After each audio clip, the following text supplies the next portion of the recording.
In 2021, it was reported that a record of $547 million was lost to romance scams.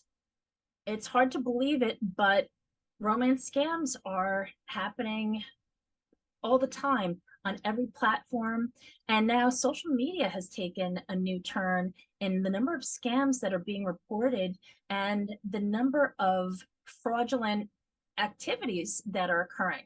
And it's not only problematic for the people who lose the money, but it's making social media a dangerous place to be to a certain degree. So on today's show, I have expert Patsy Roach, who has been battling these fraudsters for a number of years. So I'd like to welcome to the show Patsy Roach. Patsy, thank you for coming on the show. Well, thank you so much, June. I'm excited to be here. Patsy, can you talk a little bit about yourself and how you got involved with this whole fraudster situation? It's frightening, quite It frankly. is. Well, I'm Catholic and I was in church the one week. It was 6 years ago.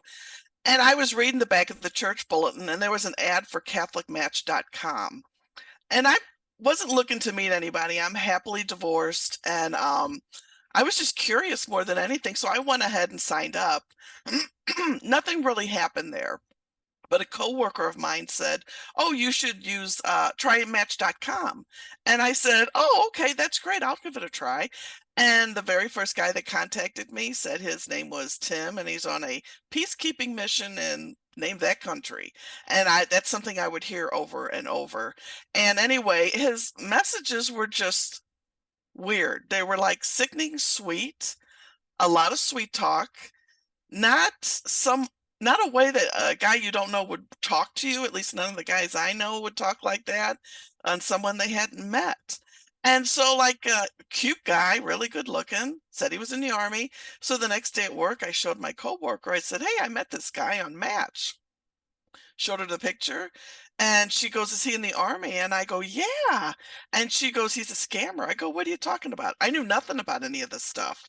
And so she goes on and explains it all to me, how they sweet talk you and want you to give them money and gift cards, etc. So I went home and like Googled his picture and it came up scammer. So I like emailed him back, said, "I never want to hear from you again. You're a scammer, blah, blah, blah." And then I blocked him. And it really did kind of freak me out because I'm like, "Oh my God, this is something I never heard of or anything." And then as time went on, it was a regular thing because then I went to our time and then the worst was Plenty of Fish, which I call Plenty of Fakes, because it was like every guy on there was fake. It was the same story. They're either in What the is the army. story? Oh, Oh, they're always in the army. oh yeah, most of them, they're in the army. They're a widow. The wife died either in childbirth or cancer or car accident. Occasionally, I will get one that is divorced because she cheated on him. They usually have a child or two, but since they're away, so they're either in boarding school or a friend in another country is taking care of them. And as it goes, when because I started playing along because these stories were just too crazy, they eventually get to the point where they, sweet talk you to death. I would play along, and then they would ask like, "Well, I could really use an iTunes gift card or an Amazon gift card, or can you Oh, send me money for something?" And these stories got to be just so crazy. I would tell my hairdresser about it. I said, "I think I need to blog about this because nobody's going to believe any of this." And that's how my blog started 6 years ago. I just started posting my texting conversations that I had with these guys and the sweet talk, and they fall in love with you very quickly. I mean, I've been engaged so many times with these guys on there. I mean, I can't keep track anymore. Um, but it's their game to sweet talk you and get you to really have feelings for them. And then they're, "Oh, I need money. I need a gift card. And I've had fake celebrities, the same. what's your favorite fake celebrity? Well, I'm a huge Chris Evans fan. So I've gotten so many of him, and I play along and, it eventually leads to where I'm going to meet him. And well, you have to fill out this form, and then I'm going to give you my manager's. He's going to contact you, and then you have to pay like $2,000. And at this point we were engaged, and I said, "Why do I have to pay $2,000 to meet my fiance?" And it's just crazy, crazy. One other funny one was my first fake Chris Pratt, who I'm also a fan of. He needed a $40 iTunes gift card. And I'm like, you're the Guardians of the Galaxy, dude. You're a millionaire. Why would you ask for something? He did try to video chat with me, fake Chris Pratt, but you could tell, the video was terrible, grainy, and I don't think he even tried to say anything. Did it So even look like him? it was an actual video of Chris Pratt, but it must have been Oh, older, and it was distorted, and of course the mouth is moving, but you can't the hear words it. don't connect. Yeah. Yeah, they never do on any of the guys that actually are pretending to be fake celebrities or whatever. Wow. I'm just curious, why do you think they come to you? Do you think that you're some sort of flypaper for freaks? Um, I fit into their demographic. I'm older. I'm on the heavy side. Um, I portray myself now as the lonely widow. Just to when they start conversing, I'm like, oh yeah, I'm a widow. I don't have any kids, and but they go after the older, vulnerable women. Um, they I guess automatically when you start spreading this sweet talk on them, women will fall for it, and it's so sad because I'm actually the lady that I'm going to have on my podcast next week. She's a special agent for the Eastern District of Missouri. She works on financial crimes, and she just sent me one where this gal knew she was being used as a money mule. Well, she got 2 years in jail for it, which I'll talk about more next week. I didn't get to read the whole press release, but and they try, I know people who have tried to talk to friends and relatives. I get emails saying I can't convince my mom. I always offer to talk to them on the phone. I go, I'm not a miracle worker. I can just state the facts. I can say, look, I understand how you feel. You're lonely. You really want to be with someone. I get that, you know, but if they're asking you for money, they're not your boyfriend or anything. what are some of the top tips that you could give for people that kind of feel like maybe this person isn't who they say they are? Yeah. Well, the first one is when they contact you, it'll be a term of endearment. It'll be, hi, pretty, hi, beautiful, hello, my queen, hello, princess, that kind of stuff. And no guys I know would talk like that to some woman they don't know. I could be wrong, but I don't think I am. And then in the exchange of texting or messaging, the grammar will be awful. Some are Yes. better than others, but the grammar drives me nuts. Um, and like the words, they just don't, the way they'll say something, it doesn't make any sense sometimes.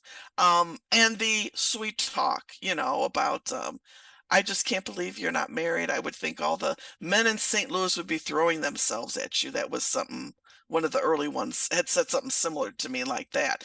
But those are yours. But then when it gets to the point when they ask for money, I'm like, don't do it. My tagline is never send money to someone you don't know. One of the unique features of Instagram is when you block somebody, you block any new accounts that they create. Unfortunately, this is not the case for Facebook, for TikTok, or for Twitter. So, what advice would you give to people that see that, yeah, they have some suspicious followers? Should they Well, block them? What should they do? yeah, block them. I notice on a lot of these on Instagram, because that's where the majority of mine are coming from now. Um, if you go to look to see who they follow or who follows them, it's all women of all ages, sizes, and demographics. And I mean, here's one tip, and I tell everybody this. If you're on Instagram, you discover he's a scammer. Go to each of his profile pictures or as many as you can and just type scammer and then block them. They won't see it, but everybody else will. And I've had women message me on Instagram, you wrote scammer on there. Can you tell me why? Well, basically, I just say, look, if I wrote it on there, he said or did something that led me to believe he was a scammer. And most of these women will be like, well, I thought that too. And I've seen other women write scammer on these photos as well. So Thank you. Now, there's a particular keyword that these fraudsters use, and you shared it on one of your TikTok lives. Can you share that word with our listeners? It's A-L. Oh, you It's a little probably can't blurry. see it. Yeah. Well, it's ALAYE. And what it is, and I learned this from a guy on TikTok because I get this word said to me a lot and I never understood why. Well, now I know why. Um, a guy messages you and you know he's probably a scammer, say this word back. It's a keyword that means, oh, this person's a scammer, so I don't need to mess with them. They'll block you and move on to the next person. So I've been telling everybody, try it. And it does work. I've had that work several times. I've had some on TikTok say, yeah, it does work. Now you will get the occasional guy, what does that mean? So I'm like, either you're just don't know or I'm not sure, but most of the time they end up being a scammer, but that is an important word. Can you spell the word out? Sure, it's ALAYE. What does it mean? I f- I had that written down somewhere. I think it's more of like a greeting. I don't think it's anything bad. But Can I we find think it in when the Urban Dictionary? I Googled it. That's where I found out what all these words are. Now, if somebody calls you a moo which I get called a lot, that's a bad thing. They're calling you stupid or ridiculous or foolish.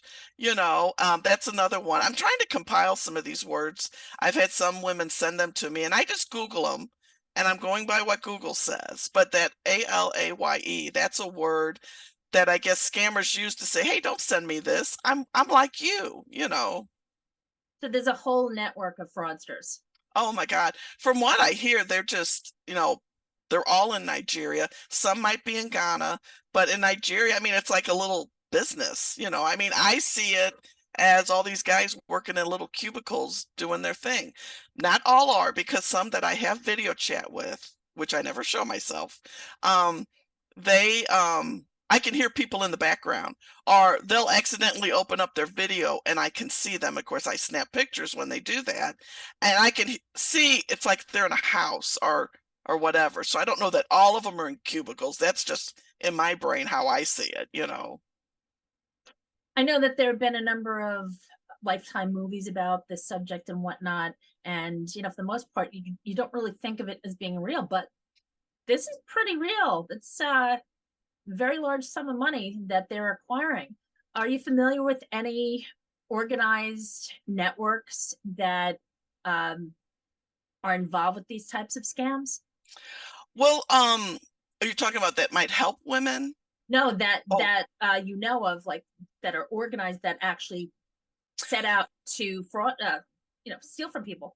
yeah, no, I don't know of any specifically. But I'm always interested to find out. I did have one of when I did a TikTok live 2 weeks ago, there was a guy that came on. His wife was on there, and he wanted to let us know about, I can't remember the name of it, but they are some very bad. Oh, the Black Axe Mafia. I have not had a chance to research this, but this is some very bad people who do scams and stuff. So did not get a chance to research this, but it's called the Black Axe Mafia, and they're over in, I guess, Nigeria. I wonder So, why it's always Nigeria or Ghana or someplace like that. well, the story that the scammers tell me, it's like, well, because I'll get them to break a lot of time, not break in half, but I mean, they'll talk and they'll just say, it's poor over here. We can't get jobs. And, the whoever's the leader of the country doesn't care. And it's stuff like, economics probably. Although at my church, we have two men who are from Nigeria, as nice as can be. They have jobs. They're at church every week. I mean, they see, I've talked to one and they see, I don't tell them what I do, but I mean, they seem very nice, glad to be in America, so, I don't want to say they're all bad, but a lot of them are. Yeah, for a while there were a number of years where a lot of the scams were originating from Nigeria, and evidently, yeah, the economics there say a lot. But Yeah. with what you're doing, it's tremendous, and I know it's helping a lot of people. Can you share with our listeners your TikTok? Oh, yeah. My TikTok is just online dating with Patsy. Um, since I started posting my actual audio conversations with scammers, my TikTok on views and followers has just blown up. It's like, oh my God, I've some of these videos are several years old, and but I'm putting them out there because I started recording the videos just because the audio because I want women to hear this is what these idiots sound like. Don't fall for their lies because you'll hear in several of the conversations, and I have a ton more to post, how quickly they fall in love with me, and what's not to love, but still, they're nuts, and I wish there was more I could do to help these women who do fall for them. When I do get contacted by someone through messaging and TikTok, they'll be like, I fell for a scammer. I wish I found this information out a couple years ago. And, I have one lady, she goes, I feel so stupid. I go, don't feel stupid. I know you feel that way, but look, you're awesome. Take what you've learned and pass it on to others. Thank you, Patsy. And I know that you do have a collection of photos, and I hope that you'll be kind enough to share some of them. We are running out of time, but you call them frequent flyers. Frequent Um, flyers. it's amazing that you have this it's a photo album of all these cons. And I'm just wondering, do you think that they source them from dating sites? What do you think they get such a collection of photos from the same person? From what I understand is I guess they find them somewhere on the web and they steal them. There's one guy who I hit him and his partner on my podcast, and his photo was actually stolen, and he talked about it. And I mean, there's these women who actually went as far as contacting his wife. It's Wow. gotten that bad, but she knows what's going on because he's retired military. Patsy, thank you so much for coming on the show today. Folks, Patsy's information will be posted in the article that goes along with this interview. Thank you so much for tuning in. This has been June Stoyer. That's the story. Have a great day.